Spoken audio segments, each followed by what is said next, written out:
ఒంగోలు నగరంలోని 29, 30 డివిజన్ల పరిధిలోని కొండమిట్ట నందు గణేష్ నవరాత్రి ఉత్సవాలను ఘనంగా నిర్వహించారు.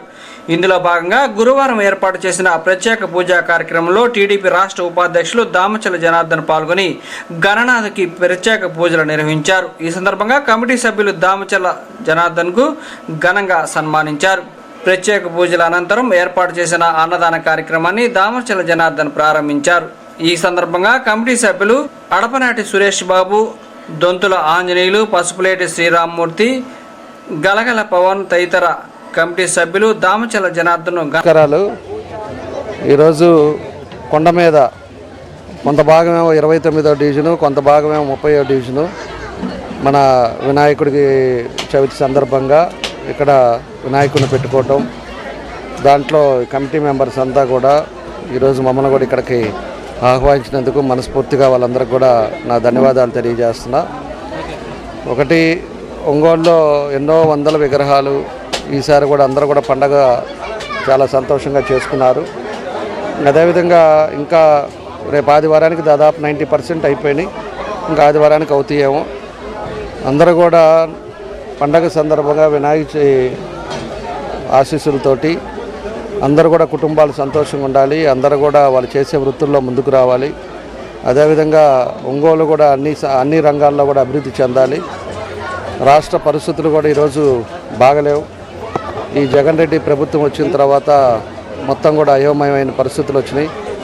ఎక్కడా కూడా అభివృద్ధి అనేది లేదు. ఏ వర్గాలకు కూడా ఈరోజు సంతోషంగా లేరు.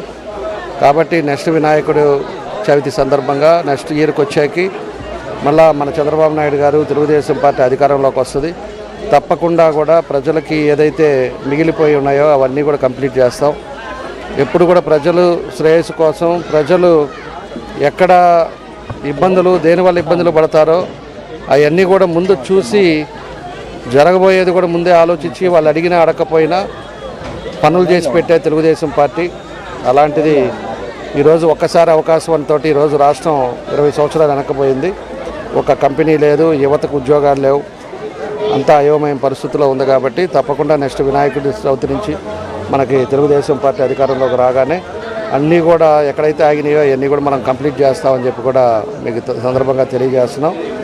కాబట్టి మన వినాయకుడు స్వామి ఆశీస్సులతోటి అందరూ కూడా సంతోషంగా ఉండాలని మరోసారి తెలియజేస్తూ రోడ్డు 13, 14 ఎన్ఎస్ టాప్ కాలనీలో వేచేస్తున్న శ్రీ వరసిద్ధి వినాయక స్వామి దేవస్థానం దగ్గర ఇది 18వ సంవత్సరం. 18 సంవత్సరాలు బాగా అన్నదాన కార్యక్రమం కానీ ఉభయాలు కానీ అందరు ఇక్కడ మాకు అందరూ సహకరించి మాకు ఈ గుడికి సంబంధించిన వాళ్ళు అందరూ మా చుట్టుపక్కల అందరూ 13 కానీ 14 కానీ ఎన్ఎఫ్సి కూడా అందరూ సహకరించి సందాల రూపంగా దేవుడు విగ్రహం ప్రతిష్ఠ చేసాము స్వామివారిని. అట్లాగే 18 సంవత్సరాల నుంచి కూడా ఇలాగ సవితి చేస్తూనే ఉన్నాము. ఏ ఆటంకం రాకుండా జరిగిపోతుంది మాకు. అది అన్నదాన కార్యక్రమం కూడా అందరూ సందాలు ఇచ్చి అన్నదాన కార్యక్రమం అందరు దివ్యంగా అందరూ వస్తారు, భోజనం చేస్తారు. 10 సంవత్సరం ఏ ఆటంకం రాకుండా జరిగిపోతుంది. నెక్స్ట్ 14 రాజాపనగూడ మరియు ఎన్ఎస్పి కాలనీ కొండమిట్ట నందు ఇచ్చేసి ఉన్న శ్రీ వరసిద్ధి వినాయక స్వామి గుడి నందు గణపతి నవరాత్రుల సందర్భంగా లాస్ట్ 18 సంవత్సరాల నుంచి దిగ్విజయంగా పూజ చేస్తున్నాము. ఇక్కడున్న ప్రజలు చుట్టుపక్కల అందరూ సహకరిస్తున్నారు. మేము ఎప్పుడు చందాలు అడిగినా ఎంత కావాలంటే అంత అన్నదానికి కానీ దేనికైనా ఊరేగింపుకి కానీ దానికి పూర్తిగా సహకరిస్తున్నారు. వాళ్ళ వల్లే మేము ఇట్లా విజయవంతంగా పూర్తి చేయడం అనేది ప్రతి సంవత్సరం కార్యక్రమం. దామచల జనార్దన్ గారు కూడా ప్రతి సంవత్సరం ఇక్కడికి వచ్చి భోజనం చేసి మాకు హెల్ప్ చేస్తున్నారు.